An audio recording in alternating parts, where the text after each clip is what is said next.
নমস্কার বন্ধুরা, আমি আজকে মিনি আলুর পরোটা করছি। তাই জন্য দেখুন, আমি শুধু আটাটাকে মেখে নিয়েছিলাম, সামান্য একটু তেল দিয়ে, একটু নুন দিয়ে, একটু ময়াম দিয়েছি, দিয়ে শুধু জল দিয়ে শুধু গমের আটাই মেখে নিয়েছি, দিয়ে একটা বড় করে বেলে রেখেছি।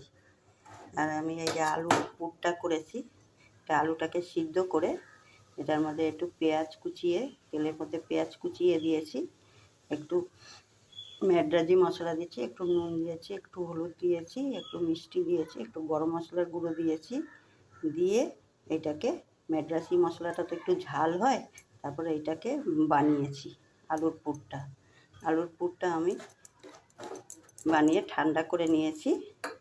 এখন আমি এটার ভিতরে পুরটা ভরে আমি দেখাচ্ছি, তারপরে কেমনি করে এটাকে ভাজবো।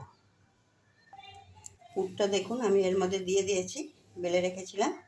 আমি আর একটা এরকম বেলে রেখেছি, এরকম সাইজেরই, বড় সাইজের, দিয়ে আমি এর উপরে চাপা দিয়ে ওইগুলোকে ছোট ছোট করে একটা বাটি দিয়ে কেটে নেব।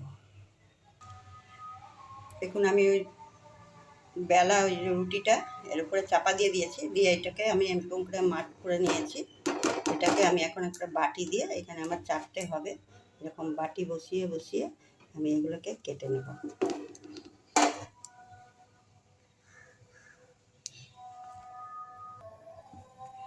দেখুন এগুলো কেটে নিয়েছি, ওই আটাগুলো আছে ওইগুলো দিয়ে আমি আবার করবো।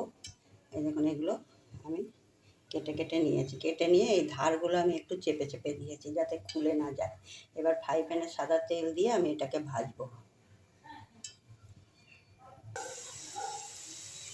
এই দেখো ফ্রাই প্যানে এগুলো ভাজা হচ্ছে, আমি আস্তে আস্তে উল্টে পাল্টে এগুলোকে ভাজছি।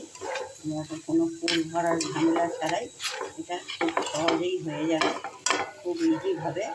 এটাকে এমনি করে একবার মিনি আলুর পরোটা বানিয়ে ফেলবেন।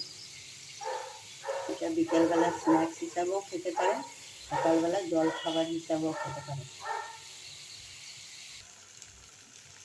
এই যে দেখুন মিনি আলুর পরোটা, ছোট ছোট আলুর পরোটা আমি কিভাবে বানালাম একটু দেখবেন, করবেন, দেখবেন খুব তাড়াতাড়ি হয়ে যাবে, আর খেতেও কিন্তু খুব টেস্টও হয়। আমি যেভাবে পুরটা বানিয়েছি খেতেও কিন্তু হেভি টেস্ট হয়। এই রেসিপিটা এখানেই শেষ হলো, আবার সামনে আরেকটা রেসিপি নিয়ে হাজির হব।